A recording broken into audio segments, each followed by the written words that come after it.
মাছের তেলে মাছ ভাজলাম। পাঙাশ মাছ রান্না করতে গেলে মাছ থেকে যে তেলটা বের হয় এই তেলের মধ্যেই কিন্তু মাছটা ভাজা হয়ে যায়। আজ প্রায় অনেক দিন পর পাঙাশ মাছ ভুনা করেছিলাম, সেই সঙ্গে পুঁই শাক, কচুরমুখী, আলু এবং কাঁঠালের বিচি দিয়ে একটা চচ্চড়ি রান্না করেছি। আসসালামু আলাইকুম, সবাই কেমন আছেন? আশা করছি সবাই ভালো আছেন। আমি আল্লাহর রহমতে বেশ ভালো আছি।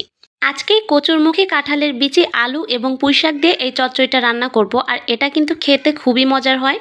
তো প্রথমে সবজিগুলোকে আমি কুচি করে কেটে নিচ্ছিলাম, আর আজকে পেঁয়াজ এবং পুঁই শাকটা আগে থেকেই কেটে রাখা ছিল, এ কারণে খুব একটা বেশি ঝামেলা করতে হয়নি। তো সবকিছু কেটে ধুয়ে রেডি করে নিলাম, আর এখন মাছগুলোকে লবণ, হলুদের গুঁড়া এবং মরিচের গুঁড়া দিয়ে মাখিয়ে খুব ভালো করে আমি ভেজে নিচ্ছি। আর প্রথমেই যেটা বললাম যে মাছের তেলে মাছ ভাজা, আমি কিন্তু মাছ ভাজার সময় খুব বেশি পরিমাণে তেল দেইনি, কিন্তু মাছের সঙ্গে এই যে অতিরিক্ত তেলগুলো ছিল এগুলো দেবার পরে এত পরিমাণে তেল হয়েছে, মাছ উল্টাতে গিয়ে তেল ছিটকে চারিপাশে একদম মেখে গিয়েছিল। তেলগুলোকে টিস্যু দিয়ে আগে মুছে নিলাম, আর এখন মাছগুলো ভাজা হয়ে গেলে এগুলোকে উঠিয়ে নিচ্ছি। আর মাছ ভাজার পরেও দেখতেই পাচ্ছেন কতটা তেল রয়ে গিয়েছে কড়াইতে, আর এই তেলেই কিন্তু মাছটা রান্না করা হয়ে যাবে। এখানে আমি চচ্চড়িটা আগে বসিয়ে দেবার জন্য এখানে পেঁয়াজ মরিচ কিছুক্ষণ ভেজে নিয়ে এর মধ্যে কষানোর জন্য পানি দিয়ে তার মধ্যে পেঁয়াজ রসুন বাটা, লবণ, হলুদ এবং মরিচের গুঁড়া দিয়ে মশলাটাকে ভালো করে কষিয়ে নিচ্ছি। মশলাটা কষানো হয়ে গেলে এখন এর মধ্যে সবজিগুলোকে দিয়ে কিছুক্ষণ নেড়ে চেড়ে মশলার সঙ্গে মিশিয়ে নেবার পরে এবারে বাকি শাকগুলোকে দিয়ে দিচ্ছি। শাকটা দেবার পরে কড়াইটা একদম ভর্তি হয়ে গিয়েছে, আর এ পর্যায়ে আমি নাড়াচাড়া না করে ঢাকনা দিয়ে কিছুক্ষণ ঢেকে দিচ্ছি। এরপর পানি ছেড়ে আসলে এমনিতেই শাকটা একটু কমে আসবে, আর তখন নেড়ে দিলেই হবে। এখানে মাছের ভুনা করার জন্য আমি একটু বেশি পরিমাণে পেঁয়াজ দিয়ে এটাকে তেলের উপরে কিছুক্ষণ ভেজে নেব। এখানে শাক থেকে অনেকটা পানি বের হয়েছে, এবারে তরকারিটাকে একটু উল্টে পাল্টে নেড়ে দিয়ে আবারও ঢাকনা দিয়ে ঢেকে দিচ্ছি। পেঁয়াজটাকে কিছুক্ষণ ভেজে নিয়ে এর মধ্যে এলাচ, দারুচিনি এবং তেজপাতা দিয়ে পেঁয়াজটা লাল লাল হওয়া পর্যন্ত ভেজে নিচ্ছি। আর এবারে এর মধ্যে জিরা ফোড়নে দিয়ে মশলা কষানোর জন্য পানি দিয়ে দিলাম।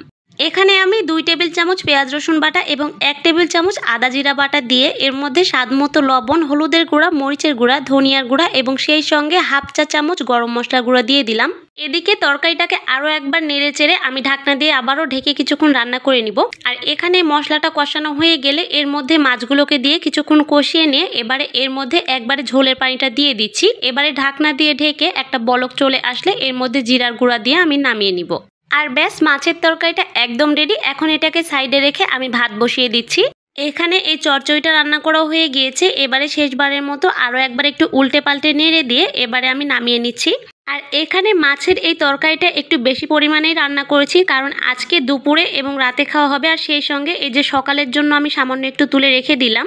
আর পুঁই শাক দিয়ে যে চচ্চড়িটা রান্না করেছি এটাও আজকে শেষ হবে না, এটাও কিছুটা থেকে যাবে, তাই সকালে উঠে শুধুমাত্র ভাত রান্না করে নিয়ে এই তরকারিগুলোকে গরম করলেই হয়ে যাবে।